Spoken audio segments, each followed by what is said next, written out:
Ladies and gentlemen, Brad Sheppard is with Luke Shuey and Josh Kennedy. Shep, thanks for your time.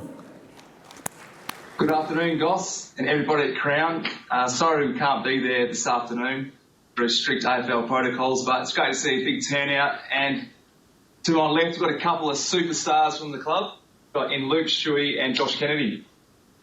Start off with you, Luke. Captaincy, is it what you expected? I'm very fortunate to have a really good support crew around me, guys like yourselves, and obviously Bunga's still here, and a lot of senior guys here who I've played a lot of footy with. So, I guess my role's been made a lot easier by having these guys around me and these guys to lean on. And fortunately for me as well, we're going well as a side and as a footy club at the moment. So, not too many issues I've had to take care of, mate. It's you, Josh. It's a decision for yourself was to leave Lauren and the kids at home whilst went to Queensland to be in the hub. What went into that decision? It was a tough one because we didn't kind of know how long we were going away for, and it's kind of open-ended. So for them coming over, they'd be in the same restrictions as what we had, and they'd kind of be locked to a hotel and probably not being able to go out, locked in a hotel room with two kids. I can guarantee it probably wouldn't be too much fun, especially over 4 to 5 weeks. But back home, they were able to kind of live normal life, and restrictions in WA were getting lifted. So, for them to go to school and Lauren to go to work and do all that stuff, it kind of made sense for them to stay here. What about for you, Luke? Yourself, you left your family at home. How difficult was it for you?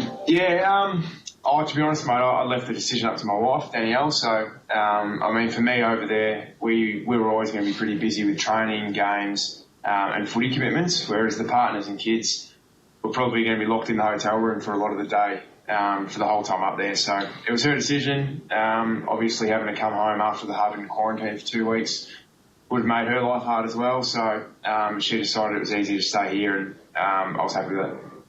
Well, you can't say yourself here, but who was the biggest pest in the hub, both of you? Biggest pest? Oh, I don't know. Can't say you. Can't say me. You're annoying. You weren't really a pest, you're just annoying. I'd hate to live with you. That's what I'm glad we didn't have roommates. Yeah.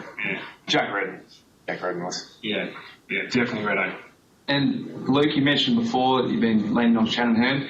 Has there been anyone else as a sort of mentor or someone that you've leant on in this transition to become captain? Is it Simo? He's been there as well, been captain. Is there anyone externally that you've leant on? Look, I'm very fortunate. There were plenty of people that reached out over the last few months to offer support. But my line coach, Nathan Van Berlo, was captain himself at Adelaide for a number of years, and so very lucky that I work with him on a day-to-day basis, and we have a good relationship anyway. But having him with a background of captaincy himself has been good for me to lean on and good advice. He's been around the traps a while, VB, and has been in my shoes before, and it's good to have him in my corner. From the moment you walked in this room, you told me that I had to say this.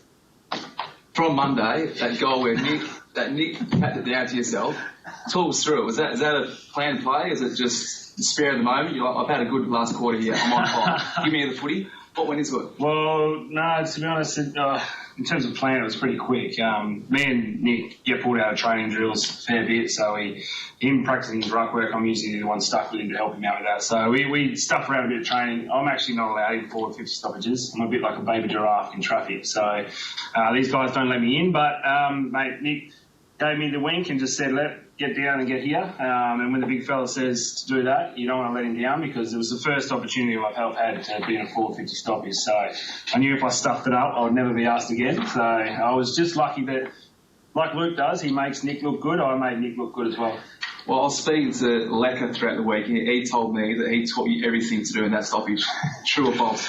It's probably true. I had a lot of training sessions with Lecker around doing that, and Lecker always would ask if to get me in. He reckons that we'll be able to run that play one day, but it's been 15 years and I've never been asked to get in there. So Nick asked me on the weekend, so I'm 100%, and I don't think I'll go back in there ever again. Good to see. We've got a couple of questions from the guests today.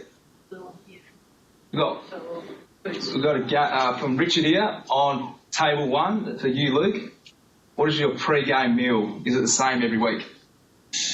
I vary depending on what time we play. So if we play at 1 o'clock, 2 o'clock in the arvo, I can probably only get breakfast in. I start getting a little bit nervous as the day goes on, and the appetite isn't quite there. So normally just a big brekkie of Weet-Bix and a bit of Nutri-Grain.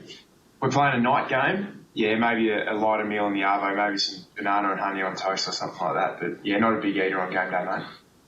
And another one for you, Josh. Russell from Table 1. What do you grow in your garden at home other than olives? Saw you had some olives last night. Yeah, we batch just came through of olives that we put in the brine about 3 months ago. So I've got garlic, lettuce, bok choy, a few turnips, mate. I got my potatoes going, so potatoes will be ready in a couple of months. And there's a bit of kale and spinach and some leek in that as well. So as you look at some raw beans and some peas coming through. So next couple of months is going to be pretty good. And then we'll kick into our summer. Get some veggies in. And then we'll kick into our summer crop. Right, boys, thanks for coming on today, and back to you, Goss, and everyone at Crown.